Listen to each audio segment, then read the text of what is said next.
नमस्कार, आपके साथ हूं मैं खुशबू मनोरमा मिश्रा और आप देख रहे हैं इंडिया न्यूज बुलेटिन। शुरुआत एक बड़ी खबर के साथ। पटना में अतिक्रमण हटाने को लेकर सुप्रीम कोर्ट सख्त है।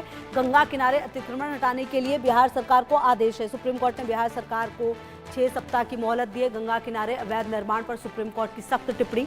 पवित्र नदियों के स्वरूप से खिलवाड़ बर्दाश्त नहीं होगा, सुप्रीम कोर्ट कह रही है। नौजर घाट से नूरपुर घाट के बीच बने अवैध ढांचे हटाएं। और सुप्रीम कोर्ट ने प्रशासन को चेतावनी दी है। मांगी अनुपालन रिपोर्ट। गंगा किनारे अतिक्रमण पर सभी राज्यों को अंतिम मौका है। डेटा न सौंपने पर राज्यों के मुख्य सचिव व्यक्तिगत रूप से तलब होंगे। तो गंगा नदी के किनारे हो रहे धड़ल्ले से अवैध निर्माण पर सुप्रीम कोर्ट ने कहा, राज्यों ने गंगा तटों का अतिक्रमण का डेटा नहीं सौंपा तो संबंधित राज्यों के मुख्य सचिवों को व्यक्तिगत रूप से कोर्ट में पेश होना पड़ेगा। और रितेश मेरे सहयोगी ज्यादा जानकारी के लिए इसी खबर पर मेरे साथ। रितेश, देखिए, गंगा किनारे जो अवैध निर्माण हो रहा है उसको लेकर सुप्रीम कोर्ट ने चिंता जताई है और कह दिया है कि भाई डेटा जो है वो फाइनल दे दे, वरना ठीक नहीं है। अब बिल्कुल देखिए कि सुप्रीम कोर्ट ने कड़े शब्दों में एक तरह से कहिए कि सरकार को फटकार लगाती है। मुख्य सचिवों को कड़े शब्दों में निर्देश दिया गया है। आप सोचिए कि गंगा को पवित्र करने के लिए कितने करोड़ रुपए का बजट प्रावधान किया गया था। और आप देखिए कि 10 साल में गंगा की स्थिति थोड़ी सी सुधरी, गंगा घाटों की स्थिति थोड़ी सी सुधरी। चाहे वो आप देख लीजिए, नमामि गंगे प्रोजेक्ट अभी तक पूरा नहीं हुआ है। इसके अलावा गंगा घाटों पर अब अतिक्रमण हो रहा है। पटना में आप जाइए, गंगा घाटों के किनारे आप देखिए कि लोगों ने निर्माण कर लिया। आपको जानकर हैरानी होगी कि गंगा घाटों के किनारे अपार्टमेंट बनाए गए हैं। बिल्डर्स ने पूरी तरीके से घाटों को तहस नहस कर दिया है। तो जाहिर सी बात है कि माननीय सर्वोच्च न्यायालय ने ये बड़ा ऐतिहासिक फैसला लिया है और 6 हफ्ते का समय दिया है और मुख्य सचिवों को भी तलब किया गया है। जाहिर सी बात है कि ये खबर जो है वो प्रकृति प्रेमियों को राहत देने वाली खबर है, क्योंकि बाकी जगह तो अतिक्रमण, चलिए, लोग सोचते हैं कि चलिए ये तो नियति है, लेकिन गंगा घाटों के किनारे अतिक्रमण करना, पक्के निर्माण कर लेना, मकान बना लेना, दुकान बना देना, वाहनों का पार्किंग कर लेना, जिसको जो मन वो गंगा घाटों के किनारे कर रहा है और गंगा नदी को पूरी तरीके से अपवित्र कर रहा है। तो ये फैसला काफी, आप देखिए कि ऐतिहासिक है। और अब देखने वाली बात होती है कि जो 6 सप्ताह की मोहलत मिली है उसमें राज्य सरकार कितनी तेजी से यहाँ पर कार्य कर पाती है। लेकिन एक बात तो तय है कि ये बड़ा फैसला है और इस फैसले के लिए सुप्रीम कोर्ट के इस महत्वपूर्ण फैसले को लेकर जो जो लोग इस अभियान में लगे हुए थे, कई संगठन, कई लोग थे जो लगातार लंबे समय से अभियान में लगे हुए थे कि गंगा नदी के किनारे से अतिक्रमण हटाया जाए, उन्होंने राहत की सांस ली है। उनके लिए ये बड़ी महत्वपूर्ण खबर है। जी बिल्कुल। और कहीं ना कहीं अब जब बिहार सरकार को ये आदेश दिया गया है, किसी भी प्रकार का डिले भी नहीं कहा गया, क्या टाइमलाइन जो है वो सेट की गई है? अब बड़ी बात तो ये भी है ना रितेश की बिहार सरकार की तरफ से आने वाले समय में क्या दलील दी जाएगी, कैसे होगा संभव, क्योंकि बड़ा इलाका है जहां पर ये तमाम काम हो रहे हैं। बिल्कुल 6 सप्ताह का समय है, कोई कम नहीं है। 1.5 महीने का आपको समय दिया गया है और बिल्कुल होगा, क्योंकि बिहार सरकार के पास तमाम संसाधन मौजूद है, तमाम इक्विपमेंट्स मौजूद है, लेकिन इच्छा शक्ति नहीं है कि गंगा घाटों के किनारे।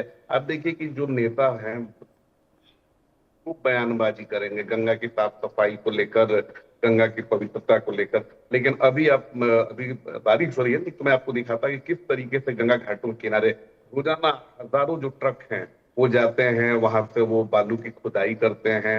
उसको लेकर कोई एसओपी नहीं है। गंगा घाटों के किनारे आप देखिए कि इतने हजार करोड़ रुपए सफाई को लेकर अलॉट किए गए थे, लेकिन गंगा घाटों की स्थिति जस की तस बनी हुई है। अभी भी गंगा घाटों में सीवेज का पानी बहाया जाता है, गंदा पानी जो शहरों का है वो उसमें गिराया जाता है और इसको लेकर सरकार कभी भी जो है वो पुख्ता जानकारी उपलब्ध नहीं करा पाती है। तो सरकार के पास संसाधन की कमी नहीं है, सरकार के पास इक्विपमेंट की कमी नहीं है, सिर्फ इच्छा शक्ति की कमी है, जिसे माननीय सुप्रीम कोर्ट ने समझ लिया और कड़े शब्दों में फटकार लगाई है। अब देखने वाली बात होती है कि ये जो 1.5 महीने का लगभग टाइमलाइन है उसमें कितनी तेजी से काम शुरू होता है और कितनी जल्दी इसे निपटाया जाता है। बिल्कुल। और ये भी तो सुप्रीम कोर्ट ने बताया रितेश की 213 अतिक्रमण में से केवल 58 हटाए गए, मतलब कि 145 अभी भी बने हुए हैं। तो मतलब अब ये अगर सिर्फ 1.5 महीने का टाइम है तो सरकार को तो फिर पूरी शक्ति लगाकर ये काम करना होगा। और कोई बड़ी बात नहीं है, अगर इच्छा शक्ति जैसा कि आप कह रहे हैं मजबूत हो तो फिर ये तो कोई बड़ी बात नहीं है।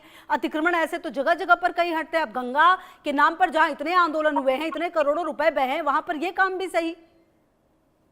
बिल्कुल, देखिए मैंने तो पहले ही कहा कि जब इच्छा शक्ति रहेगी तो आप कुछ भी कर सकते हैं, और इच्छा शक्ति सरकार की इसलिए नहीं होती है क्योंकि जिन अधिकारियों पर अतिक्रमण हटाने की जिम्मेदारी दी गई है, उनके लिए यही अतिक्रमण अवैध कमाई का बड़ा ये जरिया बन चुका है।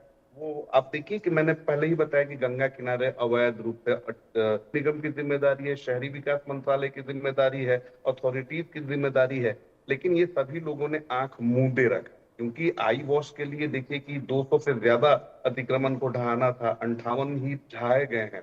तो ये सिर्फ आई वॉश के लिए ढहाए गए थे ताकि ये दिखा दिया जाए कि हमने तो काम किया है। लेकिन अब सुप्रीम कोर्ट ने जिस तरह से डंडा चलाया है, अब जाहिर सी बात है कि माननीय सर्वोच्च न्यायालय के आदेश को लेकर अब उस तरह से लापरवाही ये लोग नहीं कर पाएंगे।